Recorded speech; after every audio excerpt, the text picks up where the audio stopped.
Bueno, colombianos, Gustavo Petro se encuentra en Estados Unidos reuniéndose hasta con el presidente de este país, John Biden, ¿no? Resulta que este señor Andrés Pastrana, expresidente de la República, le mandó una carta a Joe Biden sobre Colombia, sobre el gobierno de Gustavo Petro, criticando su gestión. Es increíble que estos expresidentes terminen su gobierno y no se vayan a descansar, sino que sigan jodiendo al país. Uno de esos ejemplos es el señor César Gaviria con su partido liberal y el no aprobar la reforma a la salud. ¿Se dan cuenta? Quieren estar atados al poder. Pues la dura carta de Andrés Pastrana a Joe Biden dice: la Colombia de Petro es un caos de orden público y criminalidad. El exmandatario criticó al hoy jefe de Estado de Colombia y le aseveró al presidente de Estados Unidos que se legalizó de facto la cocaína con la prohibición de las aspersiones con glifosato a los cultivos ilícitos.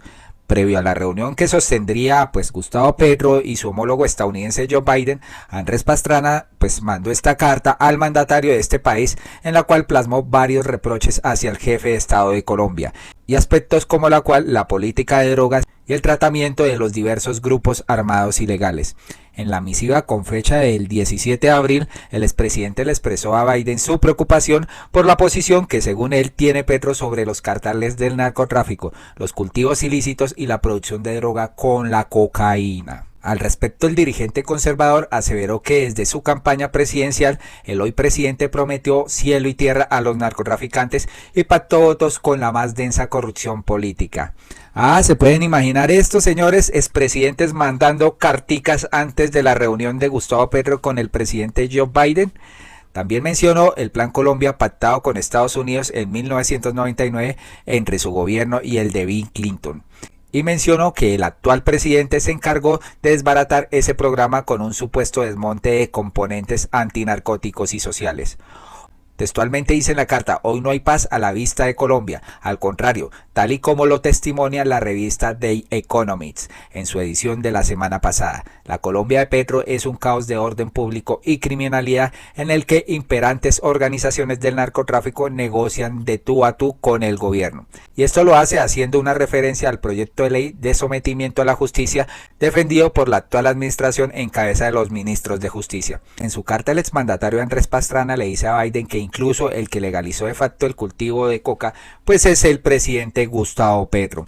También, según en la misiva, al presidente Petro desde el inicio de su gobierno eliminó las aspersiones que iban en contra de lo establecido por el acuerdo final de la paz con las extintas FARC, ¿no? En el cual se establece la erradicación manual y sustitutiva y por las afectaciones a la salud que tiene el herbicida.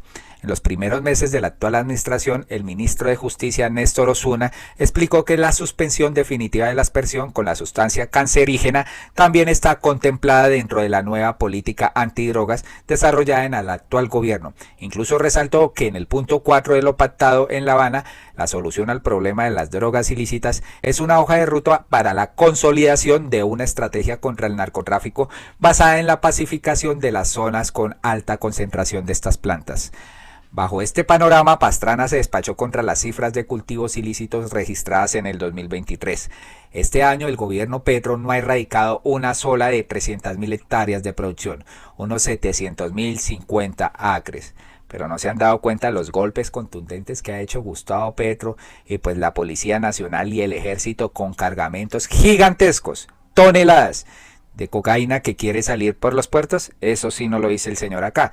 Mientras la productividad de los cultivos y la producción industrial de cocaína registran aumentos inéditos, se destruye ambientalmente el pulmón del mundo. Además, este señor Pastrana señaló que la política de drogas del gobierno nacional ha hecho metástasis en Venezuela, donde según él, esta problemática colombiana ha permeado en grupos criminales y protegidos y aliados del crimen de Nicolás Maduro, así como en México, potencia del narcotráfico vecina de Estados Unidos. A la final de la misiva le escribió a Biden que dichas consideraciones quedaban para su criterio y expresó que Colombia está al borde de la narcocracia. Mire quién lo dice, señores, mire quién lo dice. Asimismo ratificó que el Plan de Colombia, instaurado en el país a comienzos del siglo, fue beneficioso para la lucha contra el narcotráfico. Y se preguntarán qué reacciones tuvo esta carta que mandó Andrés Pastrana al presidente de Estados Unidos. La hija de Gustavo Petro le respondió a este señor en una carta abierta y dice lo siguiente: Señor expresidente Pastrana, me permito dirigirme a usted con preocupación sobre sus recientes declaraciones sobre el Plan Colombia. Sin entrar en detalles sobre la difamación que hace al actual gobierno, la aspersión aérea de veneno glifosato fue la principal estrategia de erradicación de los cultivos ilícitos del Plan Colombia. A diferencia de lo que usted expone, existen múltiples estudios que ponen en duda la efectividad de esta medida. Si bien hubo una momentánea disminución de hectáreas con cultivos ilícitos entre el 2001 y 2003, se ha demostrado que no existe correlación entre las tasas de reducción de los cultivos ilícitos y el aumento exponencial de los esfuerzos de erradicación, adoptados a partir del 2000. Es decir, que en esos momentos donde más aumentó la aspersión de glifosato, la erradicación efectiva fue mucho más lenta. E inclusive en ocasiones no hubo erradicación sino aumento de los cultivos ilícitos. Incluso la Comisión de la Política de Drogas de la Cámara de Representantes estadounidense concuerda en calificar al Plan Colombia como un fracaso, pues a largo plazo solo consiguió que el negocio se desplazara a otras zonas. Así el Plan Colombia fracasó mucho antes de la prohibición de la erradicación aérea. Además, la estrategia de aspersión de veneno fue contraproducente y causó daños medioambientales, sociales y sanitarios. Para empezar, el Consejo de Derechos Humanos y Desplazamiento estimó que alrededor de 75.000 personas fueron desplazadas solo entre el 2001 y 2002 debido a la aspersión aérea. La realidad es que la defoliación afectó a agricultores de cultivos legales que ya enfrentaban innumerables obstáculos forzándolos a dejar sus tierras. Por otro lado, están ampliamente documentados los efectos negativos que tiene la exposición al glifosato en la salud, tales como irritaciones en la piel, enfermedades respiratorias, alteraciones del sistema endocrino y malformaciones. Dicha sustancia fue catalogada como potencialmente cancerígena por la OMS en el 2015. Además, estudios aplicados al caso colombiano demuestran que existe una influencia de la exposición al glifosato y al aumento de la probabilidad de abortos indeseados. Aunque ambos podríamos coincidir en que obligar a una mujer a abortar es una aberración. Paradójicamente, aún así, usted insiste en enaltecer esta política que muestra tales repercusiones. Adicionalmente, se ha demostrado que esta política mata la tierra. En efecto, en el 2001 la Comisión Europea clasificó el glifosato como tóxico para los organismos acuáticos y como un producto que puede acarrear efectos nefastos para el ambiente a largo plazo. Como cualquier herbicida, el glifosato acaba con la vida del subsuelo, afectando la fertilidad de la tierra y es además contaminante de aguas subterráneas. De este modo, el principio de preocupación y las nuevas informaciones que se han obtenido desde su gobierno nos llevan a la conclusión de que incluso si en el Plan Colombia hubiese sido efectivo para erradicar los cultivos ilícitos, no sería sensato repetir su estrategia, si lo que se quiere es cuidar la vida.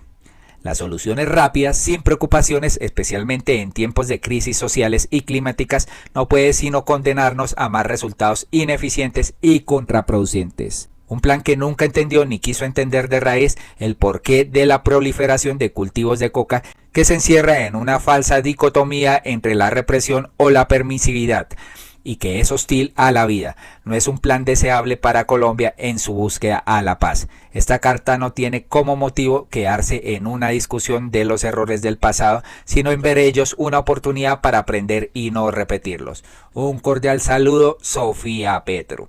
Pues contundente la carta aquí de la hija del presidente Gustavo Petro, que aquí se van a gloria Andrés Pastrana con su Plan Colombia y la aspersión aérea y que es más efectiva, y que Petro dejó poblar esto con polvo blanco y que se han incrementado pues los cultivos, pero no se dan cuenta que hay un problema de raíz y que la aspersión aérea pues genera problemas graves en la salud y desplazamiento en campesinos que cultivan legal.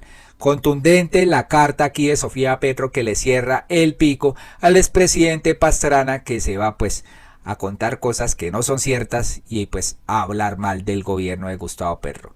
Qué poca diplomacia y qué poca honorabilidad tiene este señor para venir a hablar de los problemas de Colombia. Por otro lado, un video viral que se hizo con Verónica Alcocer acudiendo a la Comisión Séptima para asistir pues al debate de la reforma a la salud generó polémica porque muchos congresistas se preguntaron qué hace esta señora ahí en la Comisión Séptima, a qué viene, y pues se presenta para malas interpretaciones por parte pues de la oposición, ¿no? que dirían, no, esta esposa de Petro va a hablar, quién sabe qué, a ver si da mermelada de eso. Eso se presta para eso. Miremos el video.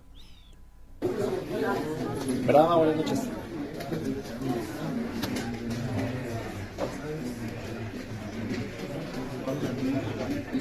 Pues esto no cayó muy bien entre los congresistas y los uribistas. Pero ¿por qué la visita de Verónica Alcocer a la Comisión Séptima levanta tantas suspicacias? No es la primera vez que la primera dama visita la Comisión Séptima de la Cámara, que preside su amigo Ahmed Escat.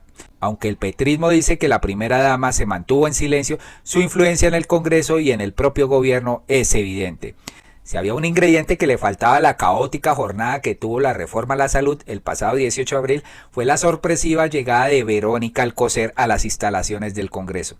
La esposa del presidente entró a la reunión privada entre ministros Alfonso Prada, Carolina Corcho y Gloria Ramírez, y representantes del pacto histórico como Ahmed Escat y María Fernanda Carrascal.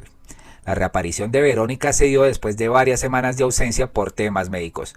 Antes, la primera dama venía a personarse de una variada serie de funciones oficiales en el campo diplomático y la atención a la emergencia por la ola invernal.